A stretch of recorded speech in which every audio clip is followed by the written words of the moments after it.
Good afternoon, আমি সাথী। আমার real life ব্লগে সকলকে স্বাগত জানাই। বাবা মা চলে যাওয়ার পর আমি আপনাদের সাথে তো রিয়েল লাইফ ক্লিপগুলো শেয়ার করছি, কীরকম আমাদের ব্যস্ত দিনগুলো কাটছে। তো এখন বিকেলবেলা, আজকে আমি ওই যে বললাম না রান্নাঘরটা পরিষ্কার করব আগের মিনি ব্লগটাতে, তো সেটাই আর কি, সেই সবই কাজ চলছে। মেয়ে আমার দুপুরবেলাতে ঘুমোয়নি আর ছেলেও ঘুমোয়নি, তো ছেলে টিভি দেখছে, বাট মেয়ে কোলে কোলেই ঘুরবে, ও কিছুতেই আজকে শোবে না, কেন জানি না। সব সময় এরকমই হয়, যখন ব্যস্ততা প্রচুর থাকে তখনই আর কি ঝামেলা হয়। তো সেই আর কি, তো মেয়েকে এতক্ষণ আমি কোলে নিয়েছিলাম, পুরো কিচেনটা হাজব্যান্ড মানে যা যা জিনিস ছিল রান্নাঘরে সব কিছু বাইরে বের করেছে। আর মাত্র 15 মিনিট সময় আছে, 5:30টার সময় আমরা বুক করেছি আরবান কোম্পানির ওই মানে কিচেন ক্লিনিংটা। তো ওরা একজন আসবে আর কি, তো অন দ্য ওয়ে আছে। আমি কি করছি, তার আগে তাড়াতাড়ি করে চা বানিয়ে নিচ্ছি, কারণ আর তো কিচেনটা আমি পাবো না, মানে চা খেতে পাবো না বলে একটু তাড়াতাড়ি করে বানিয়ে নিই। হাজব্যান্ডের কোলে মেয়েকে দিয়েছি আর আমি বানাচ্ছি চা। সারা দিনে নিজের জন্য একটুও টাইম পাইনি, এত ব্যস্ততা চলছে এখন, কোনো কাজ সিস্টেম হচ্ছে না। ভেবেছিলাম দুপুরে ঘুমাবে, দেখো আমি নিজেই খেপে যাব কবে। সেজে গুজে বা একটু গুছিয়ে ব্লগ করব তার কোনো অপশন নেই। এই করে করে গত একটা বছর আমার পেরিয়ে গেল, ভিডিওই দিতে পারলাম না একটু গুছিয়ে করব বলে। তারপর ভাবলাম এই সময়টা যেহেতু মা বাবা চলে গিয়েছে, এই সময়টা দুটো ছেলে মেয়েকে নিয়ে নিজের টাইমটা তো খুব মুশকিল না, তো এই সময়টায় ভাবলাম নিজের একটু মন ভালো করতে ব্লগিং করাটা জরুরি। এই সময় কথাবার্তা একা একা নিজে নিজেই তোমাদের সাথে গল্প করে করে যদি করা হয়, তাহলে একটা কোথাও না কোথাও নিজেকে মানে একটা হয় না, মানে ভুলভাল মাথায় চিন্তাগুলো আসবে না অন্তত, সেই জন্য আর কি। আর সময় খারাপ চললে গোছানো তার হবে না, যখন সময় ভালো থাকবে তখন গুছিয়ে সেজে গুজে দিন একদিন আসবেই। এখন এরকমই অগোছালো। আবার তো ব্লগের ভিডিওর নামই মানে চ্যানেলের নামই হচ্ছে রিয়েল লাইফ ব্লগ, সাথীজ রিয়েল লাইফ, তো রিয়েল লাইফেই আজকে শেয়ার করছি। একেবারে র, কিচ্ছু নেই, পরবর্তী দিনে ভালো হবে। যাই হোক, এই যে এই এখন অবস্থা ঘরের,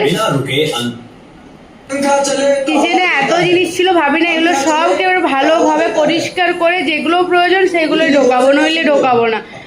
এত বিরক্তকর প্রত্যেকটা জিনিস, মানে মাথাটা পুরো পাগল হয়ে যায়। এবার বাগিয়ে গুছিয়ে নিয়ে তারপর সুস্থিরে আগে কিচেন পরিষ্কার করে তারপর গোলবার কেমন করে সেটাই আমার দেখার, কারণ এই ফার্স্ট আমি আরবান কোম্পানি থেকে করাচ্ছি। কি? হ্যাঁ, সিঁড়িটা আনতে হবে। হ্যাঁ, ওকে শুয়াও, চাটা নাও। চলো দেখি কেমন কাজ করে, তোমাদের সাথে শেয়ার করবো। এই যে কান্না জুড়েছে, ও ঘুরতে যাবে।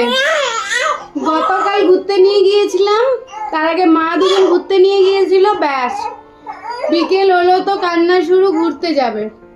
আর এদিকে ওই যে কিচেন ক্লিনিং এর লোকগুলো চলে আসছে, কোন দিকটা সামলানো যায় তাই না। দেখি পাশের ঘরের ভাবির কাছে ওকে দিয়ে আসবো, তো রেডি করছি সেটাও ওর হচ্ছে না, রেগে যাচ্ছে, শুদ্ধ দুষ্টুমি করছে। এত দুষ্টুমি করলে কি করলে হবে তোমরা বলো? সোনা মাম্মা শুধু শুধু দুষ্টুমি করে, একটু কথা শোনে না আজকাল, না আজকাল একটু কথা শুনছে না, শুধু শুধু দুষ্টুমি করছে। দুপুর বেলাতে সময় হয়নি স্নান করানোর পরে কাজল লাগানোর, জেগে থাকলে কিছুতেই কাজল লাগাতে দেবে না। দেখি একটু, আয় আয় চাঁদা মামা একটু দিয়ে যা।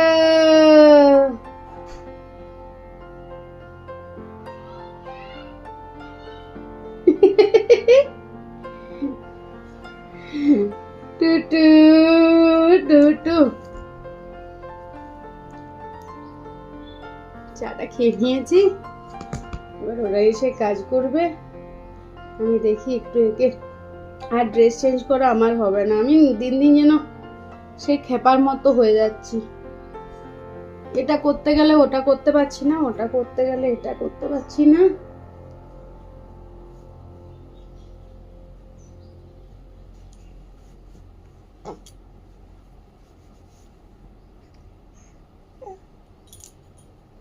খেতে দেয়নি? মাম্মা খেতে দেয়নি তোমাকে?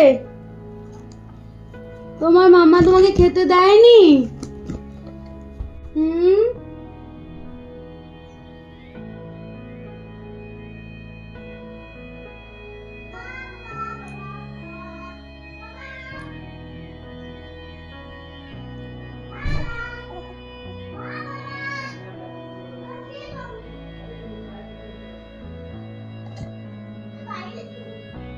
যা তুই আন্টি এর সাথে গেলি না?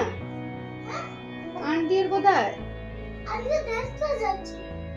ও আদিদের ড্যান্স ক্লাস আছে আজ, তাহলে তো আন্টির কাছে আমিও দিতে পারবো।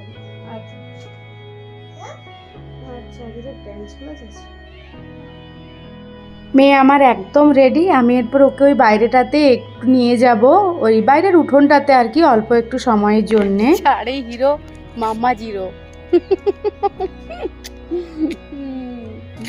শোন না মাম্মাটা আমার চারিতে গো। খুশি শেষ নেই, বাইরে বেরোতে পারলে এত খুশি সে, শুধু বাইরে ঘুরে ঘুরে বেড়াবে।